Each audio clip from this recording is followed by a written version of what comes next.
নমস্কার বন্ধুরা, আজকে আমি তোমাদের সাথে খুব কম উপকরণ দিয়ে বানাতে পারা দারুণ স্বাদের পিঠে একটি রেসিপি শেয়ার করব।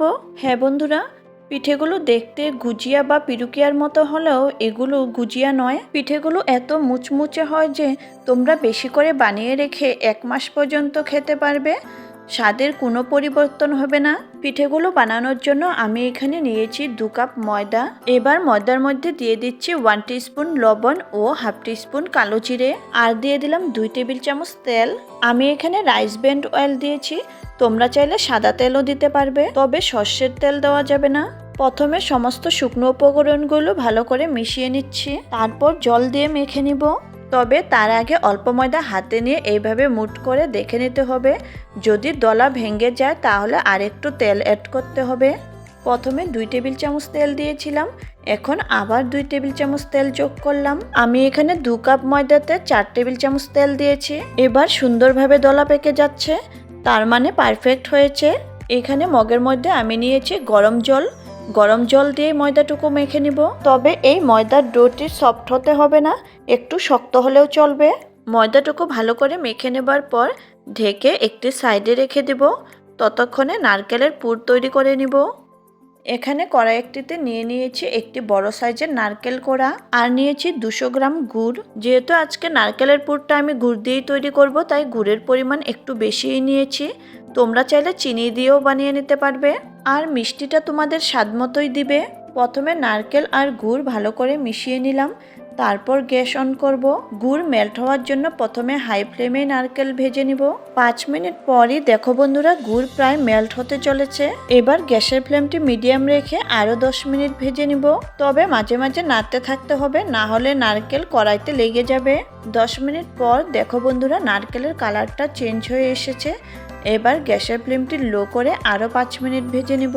নারকেলের পুরটা ভালো করে ভেজে নিলে পিঠেগুলো বেশি দিন সংরক্ষণ করা যায়। 5 মিনিট পরই আমাদের নারকেল ভাজা কমপ্লিট। এবার গ্যাসটি বন্ধ করে নারকেলের পুরটাকে একটু ঠান্ডা করে নিব, কারণ গরম গরম পুর পিঠের মধ্যে দিয়ে দেওয়া যাবে না। গরম পুর পিঠের মধ্যে দিয়ে দিলে ভাজার সময় ফেটে তেল ঢুকে যাবে। ময়দাটুকু আরেকটু সময় ডলে স্মুথ করে নিব।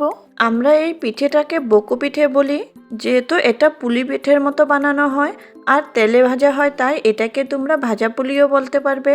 আচ্ছা, তোমরা এই পিঠেটাকে কি নামে জানো কমেন্টে নিশ্চয় জানাবে। আমরা যেভাবে লুচি বানাই তার থেকে একটু ছোট করে লিচি কেটে নিয়েছি। রুটি মেটে একটু ময়দা ছিটিয়ে লিচিগুলো বেলে নিচ্ছি। কয়েকটি লিচি বেলা হয়ে গেলে এরকম গুজিয়া মেকারের মধ্যে পিঠেগুলো বানাবো। যদি তোমাদের কাছে গুজিয়া মেকার না থাকে তাহলে কিভাবে পিঠেগুলো বানাবে সেটাও বলবো। গুজিয়া মেকারের এক সাইডে 1 চামচ নারকেলের পুর দিয়েছি, আর লুচির চারদিকে সামান্য পরিমাণে জল লাগিয়ে নিয়েছি। তারপর গুজিয়া মেকারটি লাগিয়ে একটু চেপে দিব, আর এক্সট্রা ময়দাটুকু এইভাবে বের করে আনবো। এখন গুজিয়া মেকারটি খুলে পিঠেটি বের করে নিলাম, আরেকটি বানিয়ে দেখাচ্ছি। এখানে একটি রিকোয়েস্ট করব, যদি আমার ভিডিওটি দেখে ভালো লেগে থাকে একটি লাইক করে দিও। আর তোমরা যারা আমার চ্যানেলে নতুন করে ভিজিট করেছো, চ্যানেলটিকে সাবস্ক্রাইব করে আমার পাশে থাকার অনুরোধ রইল। পাশে থাকা বেল আইকনটি প্রেস করে রাখবে, যাতে আমার দেওয়া নতুন ভিডিও নোটিফিকেশন তোমাদের কাছে প্রথমেই পৌঁছায়। গুজিয়া মেকার না থাকলে লুচির মাঝখানে নারকেলের পুর রেখে প্রথমে মুখটি বন্ধ করে নিবে, তারপর হাত দিয়ে এইভাবে ডিজাইন করে দিবে।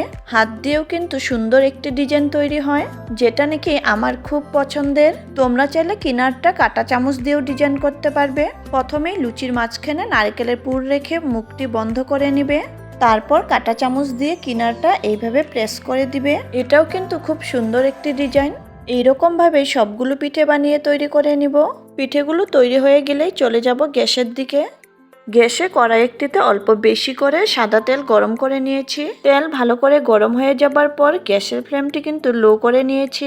লো ফ্লেমে প্রথমে পিঠেগুলো তেলের মধ্যে ছাড়বো।